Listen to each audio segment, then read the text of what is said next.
The Fuego volcano is one of Central America's most active volcanoes. This is its second eruption this year, and the biggest in decades. And experts say the Fuego volcano's fury might not be over yet. Blessed are the eyes that see what you see. For I tell you, many kings and prophets have desired to see what you see, and have not seen it. To hear what you hear, and have not heard it. I thank you, Father, for hiding these things from the learned and the wise,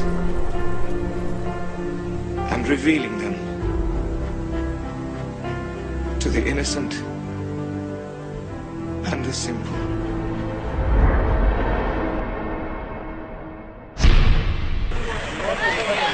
Scenes of devastation in Guatemala after Sunday's volcanic blast. The Fuego volcano's eruption sent lava streaming down a highway. Houses near the base of the volcano were buried by a mixture of mud and lava. Dozens were killed, and many have been injured. Survivors expect the death toll to rise. No, not everyone escaped. I think they were buried. We saw the lava pouring through the cornfields, and we ran towards a hill. More than 3,000 people from several farming villages near the volcano have been evacuated from their homes. Rescuers say their operations will continue through the night, and they hope to be able to reach areas that have been cut off from help. Volcanic ash spewed into the sky 6,000 meters above sea level and fell more than 40 kilometers away in Guatemala City. Authorities were forced to temporarily close the city's international airport. The Fuego volcano is one of Central America's most active volcanoes. This is its second eruption this year, and the biggest in decades.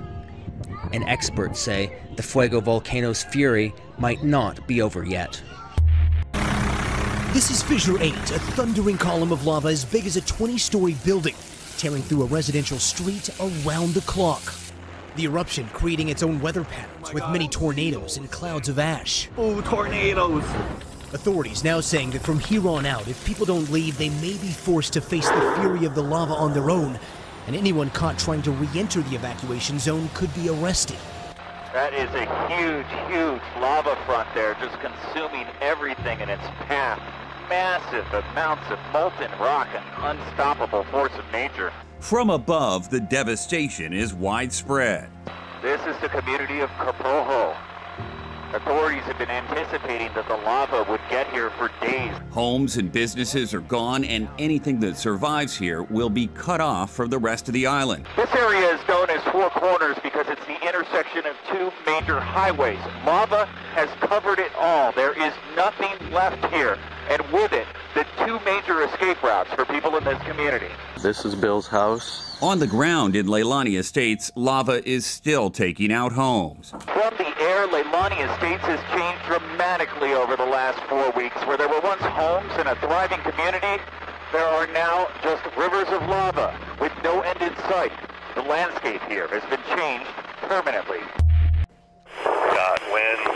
Strong winds are fueling the Ute Park fire in northern New Mexico. Since Thursday, more than 30,000 acres have burned. Oh my God. What are we doing? It's so hot. Rick Archuleta and his son captured dramatic video of their evacuation from a campsite. They're among 2,200 people forced out of the area as crews work around the clock to put out the flames. I hate to say that we're getting used to it, but we're prepared.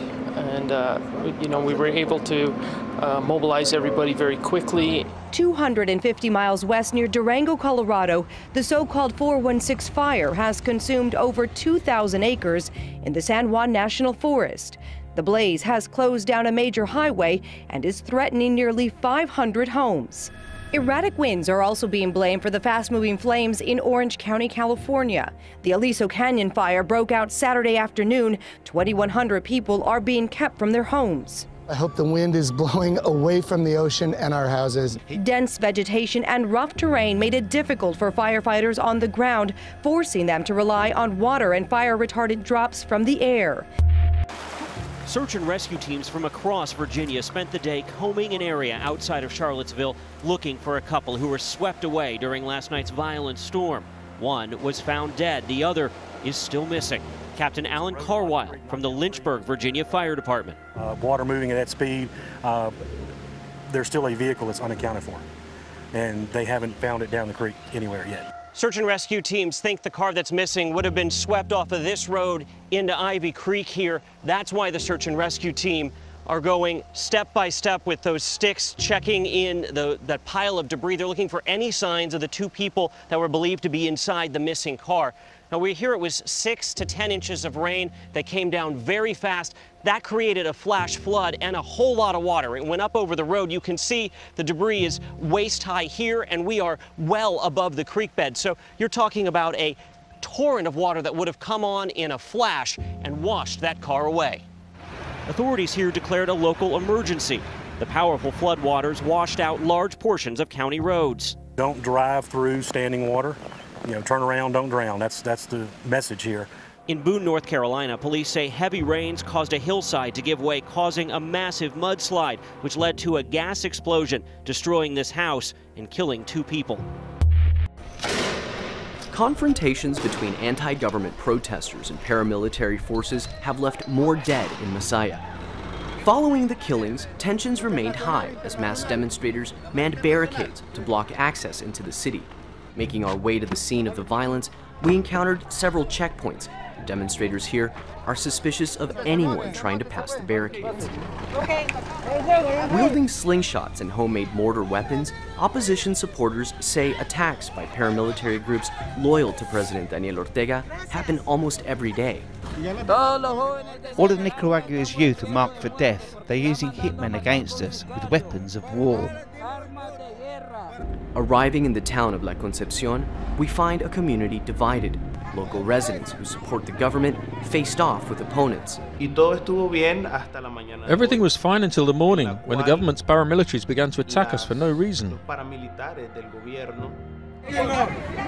Demonstrators detained a local government worker, beating him with clubs and nearly severing his ear with a machete. He was carried into a nearby church where protesters accused the 31-year-old who works for the office of the mayor of financing hitmen who are targeting opposition supporters. They told me they were going to kill my family.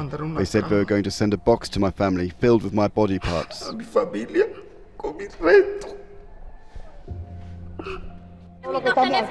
Violence from the political unrest has become common in this part of the country. Father Emmanuel Gutierrez says the church has assumed the responsibility of keeping the peace. Our commitment to our faith means that we cannot be indifferent to the needs of the people, especially those who are being repressed and suffer injustice. Tempers flared during talks between local residents over who's to blame for starting the unrest. The argument at times became physical. In Nicaragua's capital, Managua, Catholic bishops are hosting a 3rd week of peace talks between civil society groups and representatives of President Daniel Ortega's administration, but progress has stalled. In the mountains of Morovis, there are signs of desperation, literally. Parts of Puerto Rico have been without power for 9 months. Communities here were cut off after Hurricane Maria washed a bridge away. Woodrow Reyes is now terrified of what another hurricane season might bring. We're American citizens, Reyes says, and we feel like we've been forgotten. He showed us his 85-year-old father Manuel, sick, bedridden, without air conditioning. Heartbreaking for granddaughter Nicole. You're here without power, sometimes without water. Do you have hope? No. I had it, but... So why are you still here? My parents, my brothers, I can't leave them here.